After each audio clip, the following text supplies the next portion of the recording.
buenas tardes, muy bienvenidos. Hay sol, como no podía ser de otra manera. Mitad de la semana, día miércoles, está el doctor Álvaro Vázquez, que se vino con sorpresas. Porque fue así, vino con sorpresas. Yo no sabía quién iba a venir hoy. Exacto. Lo único que le digo es que si usted es de los que se cae a menudo, quédese acá. Ah, sí. Hoy hay que quedarse. Buenas tardes para todos. Buenas tardes. Cris. ¿Cómo le va? Muy bien, muy bien. Con este día hermoso. Hermoso día, después de la tormentita esa rápida que tuvimos ayer con alertas de todos colores. Bueno, en Santa Lucía no se vio, ¿eh? ¿No se vio? No. Bien, bien. Mejor. Es otro mundo. Mejor. En Colonia parece que sí. En Colonia, Soriano parece que anduvieron Sí, un poquito empezamos más con una alerta complicado. meteorológica hoy para muchos departamentos, pero calmo, ¿no? Sí, sí, amarilla. Después quedó en amarilla durante el día para el noroeste, para el noreste y después para el este también. Pero bueno, hoy estamos con buen sol, buen clima, ya respirando ¿no? Esperando la primavera. Exactamente. Y tenemos un invitado el día de hoy que quise no decirte nada a propósito, porque si no... Yo me lo encontré acá, le dije, Alfredo, ¿eras vos? Vos haces propaganda, entonces después pierde un poco la expectativa así del momento, ¿no? Qué cosa, ¿no? Alfredo Toledo, un gustazo que estés de nuevo acá con nosotros. Bienvenido. Gracias, Cris, Álvaro. Sí, siempre es un gusto estar acá y charlando con novedades y con cosas interesantes. Y vino con todo, ¿eh? No vino solo. No vino solo, pero antes de empezar con el tema de hoy, vamos al tema del cual es especialista, Alfredo, y es sobre enfermedades raras, en ocasión de que este fin de semana hay un festival solidario de Atueru en relación a el tema, ¿no? Sí, la Asociación de Enfermedades Raras hace un festival muy lindo donde se han incorporado muchos músicos uruguayos que por supuesto solidariamente van a acompañar. La fecha es el domingo, pero lo que se está, no sé si decir conmemorando, pero lo que buscábamos era tener un día propio. Algunos momentos lo habíamos hablado, de que el Día de las Enfermedades Raras Mundial en febrero, y Uruguay quería tener una fecha propia, y está todavía en trámite legislativo para que sea el 30 de agosto, que coincidía, como decíamos, con el aniversario, el cumpleaños de Alejandra, ¿no? Que fuera vicepresidenta y una luchadora incansable por las enfermedades raras en general y por la hipertensión pulmonar, que era la enfermedad que ella tenía. Y bueno, ese es el día de su cumpleaños. Hoy ya Alejandra no está físicamente entre nosotros, pero sí espiritualmente. O sea que lo que se busca es eso, ¿no? Es el 23, pero hace referencia a la importancia que tiene para Uruguay el trabajo que se está haciendo ya hace muchos años, teniendo, como todos sabemos, el primer centro latinoamericano de enfermedades raras, una ley que está también a estudio en el Parlamento, y bueno, muchas acciones que ojalá el domingo sean convocantes para que muchos acompañen y le den la importancia que tiene este tema, ¿no? Bien. Qué bueno eso, que vaya mucha gente, ¿eh? Sala Camacuá. Sala Camacuá, correcto. Domingo 23, 20 horas, con actuación de músicos nacionales, y una entrada que es muy barata, ¿no? 300 pesos para todos los que quieran ir y puedan ir y estar compartiendo, dando un rato lindo, ¿no? Pasar un acompañar, ayudar y de paso juntarse, ¿no? Que es lo más bueno que hay. Exactamente, exactamente. Bueno, y vamos al tema de hoy. A ver, yo venía pensando cómo introducir el tema, ¿no? Cómo introducir el tema. Y pensemos un poquito, ¿quién de nosotros no conoce a alguien, sobre todo personas ya entradas en edad y quizás no tanto, que no hayan tenido algún problema con alguna caída, ¿no? Conocemos gente adulta y todos con el riesgo que conlleva una posible caída de una persona. Y cuando estamos y hablamos de una caída, detrás de la caída tenemos inmediatamente el riesgo de fractura de cadera. Y los que hemos atendido a algunos pacientes con este problema, sabemos bien lo que es el problema, que es la fractura de cadera, en los casos que se pueden operar, bueno, bienvenida la cirugía, los casos que no se pueden operar, es realmente una complicación Sí. muy importante para la persona. Entonces, ¿cómo podemos hacer para hablar, prevenir, tomar este tema? Como todos los temas en medicina, ¿no? Siempre tienen un rasgo en el cual se puede prevenir, un rasgo también en el cual se puede educar y un rasgo en el cual también, ojalá que no tengamos que atender pacientes, gente que tenga, después de una caída, un problema importante, ¿no? Sí, nosotros también tomamos contacto hace unos 6 meses con el tema, gracias a Richard, que bueno, acaba de llegar, y bienvenido, Richard. Hola, buenas tardes para todos, gracias. Richard y Emiliano, que hace muchos años tienen una relación muy cercana con el Instituto de Biotecnología de Valencia, y hay que nombrarlo porque allí es donde se estudió este tema, y hoy tenemos la posibilidad de tener el primer equipo ya hace un mes en el Uruguay. El Instituto Biotecnológico de Valencia vio en el año 2014 en España, se llevó como un pico, 2.200 personas muertas que se habían producido por muerte a razón de las caídas. Eso llevó al instituto a comenzar a estudiar el tema y bueno, por 2 líneas de trabajo. Una es la que tenemos hoy aquí, que es lo que ellos llamaron el FOLSKIP, que es un aparato muy sencillo, que nos permite evaluar el riesgo que tiene una persona. Es decir, bueno, cualquiera de nosotros puede hacer este test, que es sencillo, que no es invasivo, y definir en base a 5 parámetros, a 5 variables, cuál es el riesgo que tenemos de tener o no una caída. Y eso nos permite, por supuesto, después, por vía de el médico tratante o la institución de salud, tomar las medidas correspondientes. Y en casa también. Bien. Porque la caída tiene 2 factores para producirse: los internos, que son propios de nuestro cuerpo, y los externos, ¿no? Que también hay que tenerlos en cuenta. Entonces, después estamos viendo de la integralidad que tiene el tema, que a veces decimos, es una caída. No, es mucho más que eso, ¿no? Tú hablabas, Alfredo, recién de Valencia y claro. Una referencia en relación a Valencia. Sí. ¿Qué nos puedes contar? Sí, el instituto, bueno, Richard capaz que tiene más datos. Buenas tardes. Bienvenido. Muchas gracias, disculpen la demora, estaba un poco pesado el tráfico. El Instituto de Biomecánica de Valencia, su objetivo es un centro tecnológico que tiene más de 30 años en el mercado, y su objetivo principal es generar bienestar en las personas, dándole competitividad a las empresas. Pero su centro, su foco es el bienestar de las personas en su salud, y en general cómo se relacionan ellas en los distintos entornos de su vida. Hoy estamos hablando del FOLSKIP, pero ellos continuamente están buscando mejorar y encontrando productos que hoy por hoy, por ejemplo, últimamente están trabajando en un cinturón de seguridad con sensores que cuando la persona empieza como a sentir sueño al conducir, eso le da una alarma para que pueda detener el coche, ¿verdad? Y así evitar un montón de posibles accidentes. Tienen distintas variables en diferentes estudios. Hay muchos ingenieros y nosotros, a través del FOLSKIP en Uruguay, estamos siendo los pioneros para Sudamérica con esta nueva tecnología que apunta a eso mismo, ¿no? A prevenir que una persona se pueda caer y todo lo que puede venir a través de las consecuencias que eso puede traer. Interesante, ¿no? Sí. Porque hablábamos con Alfredo y yo recordé unas cuantas amigas que se caen todo el tiempo. Sí.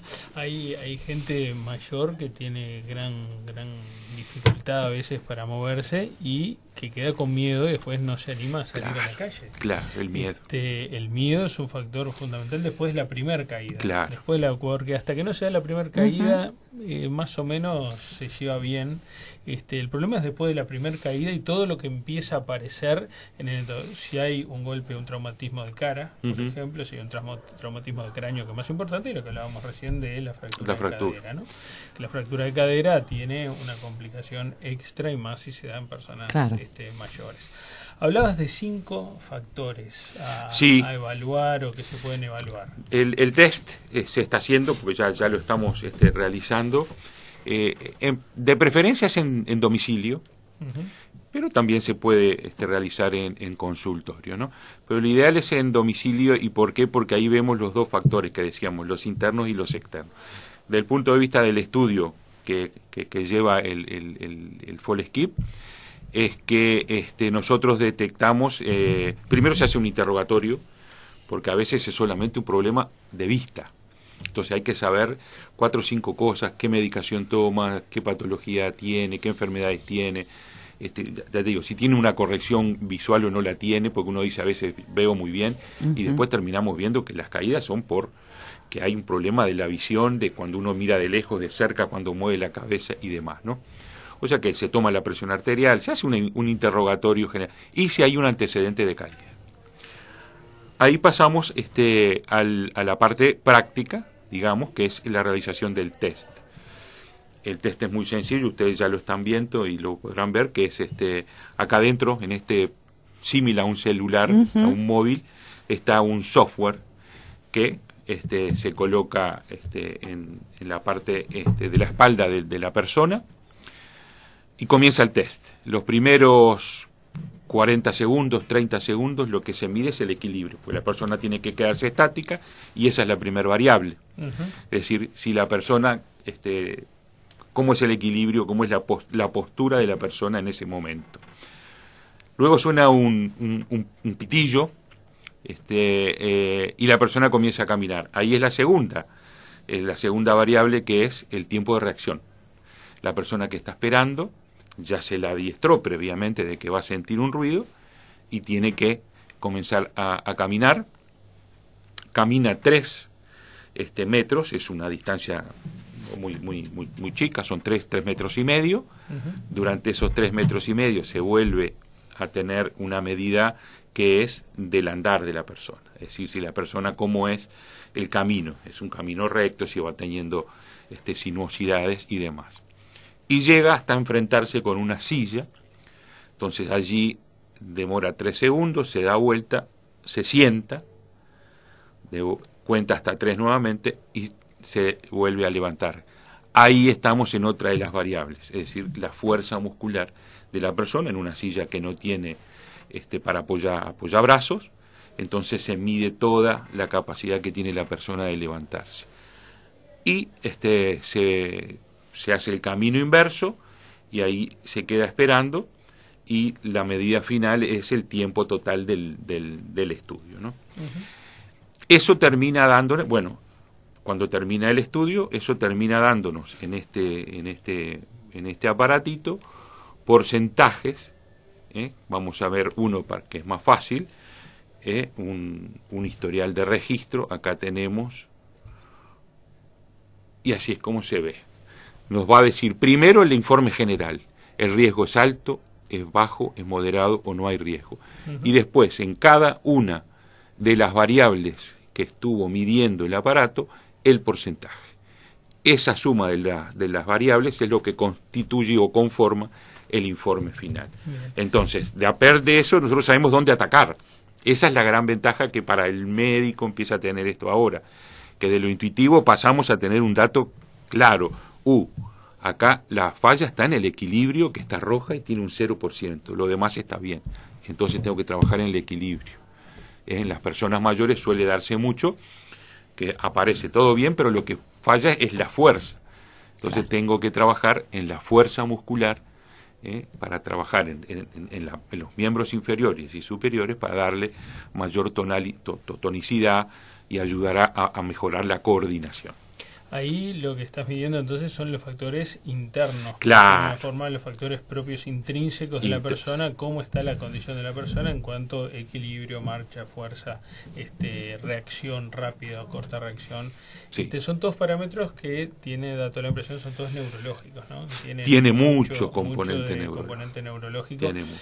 En la experiencia de ustedes, a partir de realizar estos test, ¿han hecho el camino inverso de diagnosticar algún problema que pudo haber pasado y haber pasado desapercibido? Estoy pensando, por ejemplo, en microinfartos cerebrales que a veces hay, o cerebelosos que pueden estar influyendo y que se pueden haber encontrado después de hacer el test.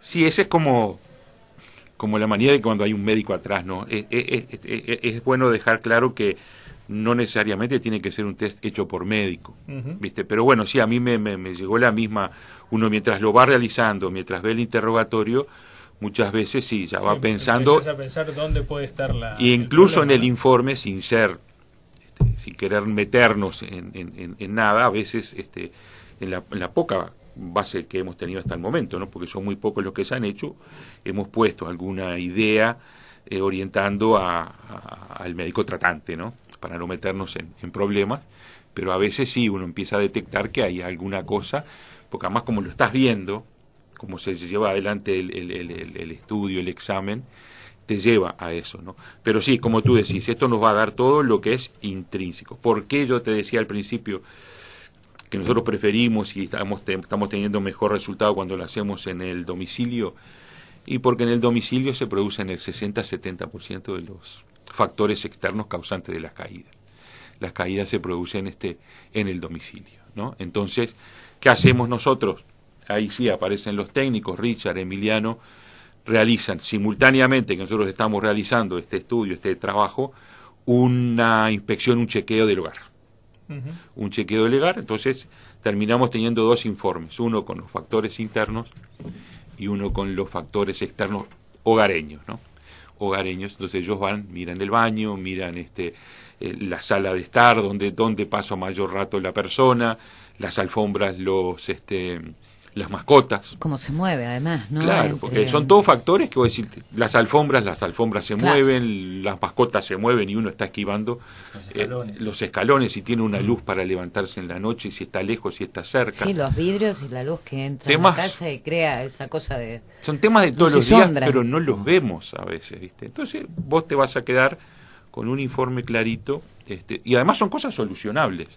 Porque tú vas al baño y bueno, hoy tenés agarraderas para el baño, para la ducha, un eleva inodoro que también te ayuda a evitar la altura que tiene habitualmente el inodoro. O sea, hoy tenés muchas posibilidades de protegerte y de evitar. Por eso lo lindo que tiene, e insistimos, que a nosotros nos ha dado en esta corta experiencia que tenemos hasta el momento, el tema del domicilio, ¿no?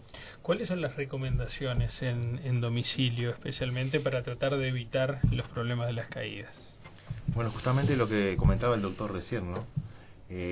Antes que nada, conversar bien con la persona, y por lo general vamos de a dos, mientras uno hace el test, el otro verifica y estudia un poco cada habitación, cómo están comunicadas, pero lo central es eso.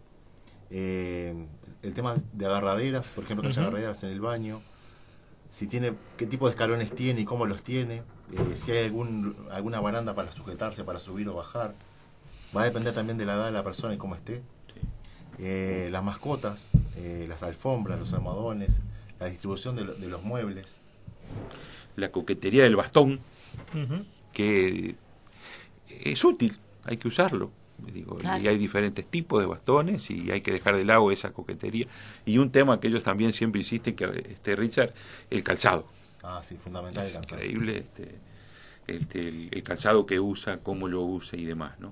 El día estuvimos en un lugar que la señora salía a caminar de alpargatas. Entonces, bueno, quedamos un poco como diciendo, la persona no se puso a pensar de que el médico le mandó caminar, pero no le preguntó con qué calzado iba a caminar. Y bueno, y la señora salía a caminar de alpargatas, y eso le puede traer muchos problemas, ¿no? No solo que se pueda caer, sino aparte problemas al caminar de los pies, de la columna, de todo. Sí, sí. ¿Hay algún rango de edades que es el de mayor riesgo o no? ¿O es independiente y depende más bien biológicamente cómo está la persona? No, si bien hay una dependencia, evidentemente, a partir de los 60 y después de los 65 se produce un incremento. Los factores de riesgo son mayores, la polimedicación, algunas enfermedades más comunes crónicas como la diabetes o una hipertensión, o sea que hay una frecuencia. Igual, de todas maneras, insisto, se está viendo, ya hay estudios que están mostrando, por ejemplo, hoy hablábamos con Cris, que hay un último estudio que se hizo que en las mujeres el riesgo a partir de los 40 cómo se incrementa, ¿no? Nosotros vamos a compartir de repente después con ustedes ese estudio que dice a partir de los 40 hasta los 44 aumenta un 9% y así sucesivamente hasta llegar a un 45% el riesgo de sufrir cáncer. O sea que empieza a los 40, que es lo que se ha estudiado hasta el momento. Tal vez si estudiamos antes también veríamos que hay un porcentaje. Y el Instituto de Biomecánica ahora está estudiando y promoviendo la realización del test y de evaluación en los trabajadores. Entonces, ellos lo están diciendo de una manera realmente muy seria y que hay que compartir.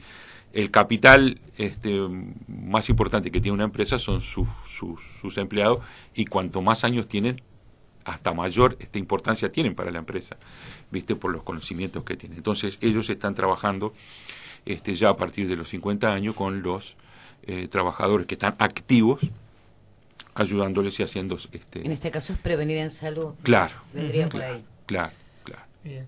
En los factores externos, lo que tiene que ver con lo que sucede en la calle, en la vereda, porque muchas veces hay llamados a colegas que trabajan en emergencias por caídas en la vía pública.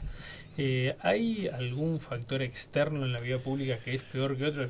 A ver, es lógico que si hay baldosa suelta y demás, ese va a ser un problema, pero ¿hay algo identificado que se pueda mejorar, corregir en la vía pública para que tratar de evitar o bajar un poco el riesgo? Sí, yo creo que esto, primero que hoy no hay médico que después de su consulta no le indique al paciente que tiene que hacer este ejercicio, caminar, y todos sabemos que hoy movernos es lo mejor de todo. Exactamente, no hay persona que no sepa que hay que caminar al menos 150 minutos a la semana. Claro, y entonces ahí empezamos a ver los problemas, porque como tú decías, bueno, ¿y dónde camino? ¿Y cómo camino? ¿Mi casa es la más segura? A veces sí, a veces no.